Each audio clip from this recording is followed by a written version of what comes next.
Hi hello and welcome to my channel my dear teacher. और आज के session में मैं डिस्कस करने वाली हूँ शॉर्ट आंसर क्वेश्चंस ऑफ टाइथनस।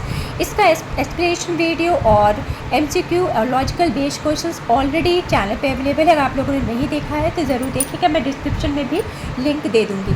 तो चलिए आज शुरू करते हैं short answer question. Question number 1 is what does the speaker want to suggest by giving examples of the woods and the vapours and why? Answer is the repeated phrase, the woods decay and fall, serves as a melancholic refrain that nature in its endless cycle is subject to decline and death. Full stop. The imagery of the weeping vapors adds a layer of sorrow, as if skies themselves mourn the fate of all things that must eventually succumb to the gravity of time, represented both literally as rain falling to the ground and symbolically as the sorrows of life. He uses these examples to signify that all things come to an end and all mortals must come to end. So let's move to question number 2. Who is being consumed by the cruel immortality in the poem? Explain how is he being consumed. Answer: Tithonus, son of the Trojan king Laomedon, is being consumed by the cruel immortality granted to him by his beloved Eos, goddess of dawn. तो ये by mistake मैंने इसको black pen से लिख दिया, but it's not the part of question, it's the part of answer. ठीक है, आगे बढ़ते। The word consumes is paradoxical. Normally one would be consumed by death, not immortality, but for Tithonus immortality is a slow consumption, a perpetual withering rather than a quick release. The relentless time has done its work as it had beaten him down, deprived him of his strength and made him. Time has done its work as it had beaten him down, deprived him of his strength and made him useless. Full stop. He has an unending old age and is living in the company of Eos, who has an unending youth. Full stop. All his beauty and glory are in ruins now, so he fears being consumed by his immortality. So now let's move to question number 3. So question number 3 is, who has been described in the poem as white-haired shadow roaming like a dream? Why?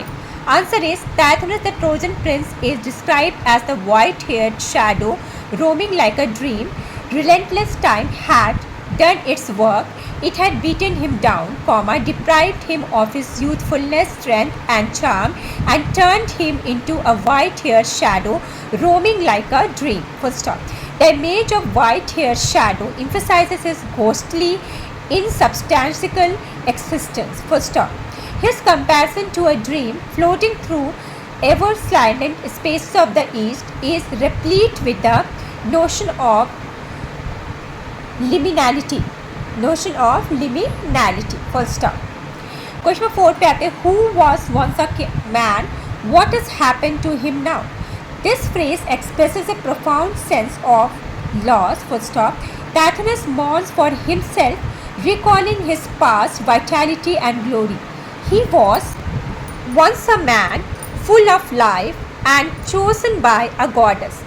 His selection by divine being made him feel akin to a god, inflating his sense of self to divine proportions. Full stop.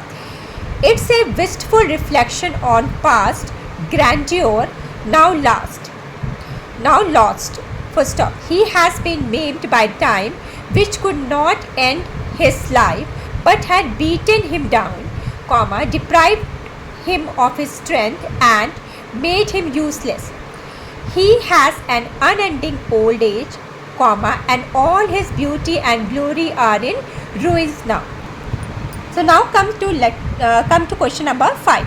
By whom was the speaker in the poem chosen and why?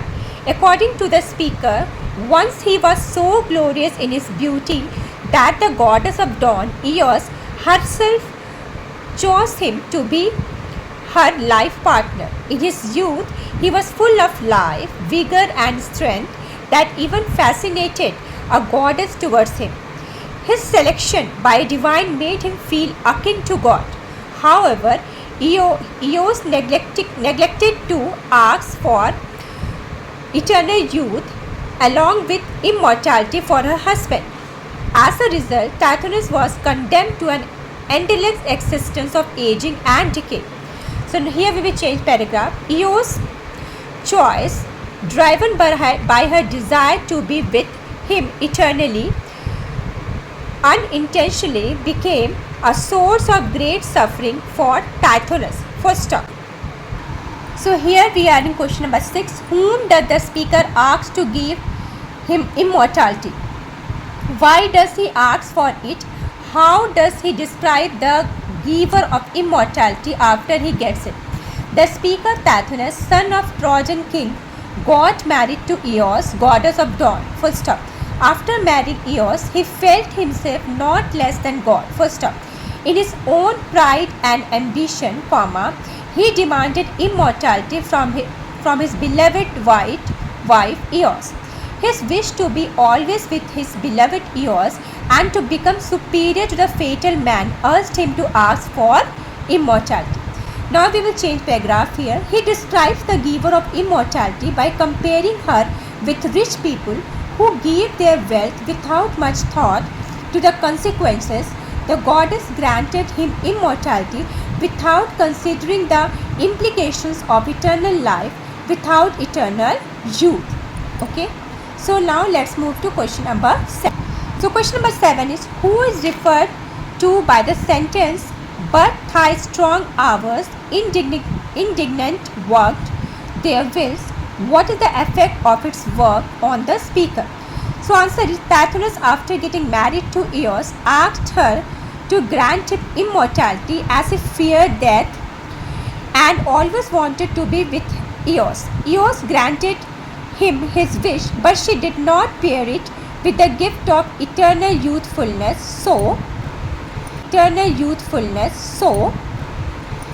relentless time did its work and beat him down, deprived him of his youthfulness, strength and charm, and turned him into a white-haired shadow roaming like a dream. Full stop. Though time could not end his life, it maimed him to live in the company of Eos' everlasting youth. All his beauty and glory are in ruins. Time is addressed as indignant to show his anger that how Tithonus dared to escape from his clutches. Time proved callous and relentless, and it duly carried out its duty of bringing his old age. The word hours refers to all conquering time. So that's all in today's session. Next session में मैं जो हूँ इसके आगे के question से question number 8 to 14 वो discuss करूँगी. वीडियो बहुत ज़्यादा लंबा ना हो इसलिए मैंने 1 to 7 क्वेश्चंस यहाँ पे जो है डिस्कस किया है, शॉर्ट आंसर क्वेश्चंस के. Rest question we will discuss in the next video. And if you have not subscribed my channel yet, please subscribe it to the channel. Share with your friends also, so that they will also get benefit. Okay, and please do like my videos. That gives me a lot of motivation. Thank you so much for watching, children. Bye bye. Keep studying.